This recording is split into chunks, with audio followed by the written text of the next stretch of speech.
യാത്രക്കാരുമായി ആകാശത്തിലൂടെ പറക്കുമ്പോൾ വിമാനത്തിന്റെ ഡോർ ആകാശമധ്യേ ഇളകിത്തെറിക്കുക. എത്ര ഭയപ്പാടോടെയാണ് ഈ ഒരു സംഭവം കേൾക്കേണ്ടി വരിക. ടേക്ക് ഓഫ് കഴിഞ്ഞ് ഏതാനും മിനിറ്റുകൾക്കുള്ളിൽ അങ്ങനെയൊരു സംഭവം നടന്നിരിക്കുകയാണ്. പരിഭ്രാന്തരായ യാത്രക്കാരിൽ പലരും ഉറക്കെ നിലവിളിച്ചു കരഞ്ഞു.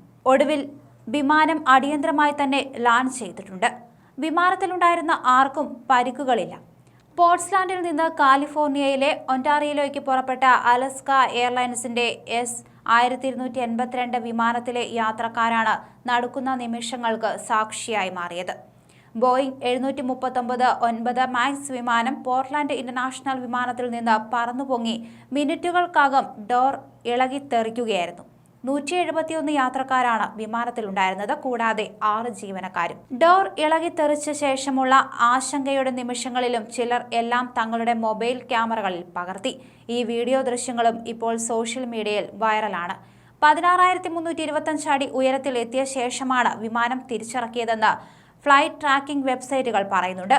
അപകടമുണ്ടായ വിമാനം 2023 ഒക്ടോബർ 1 അലസ്ക എയറിന് ലഭിച്ചത്.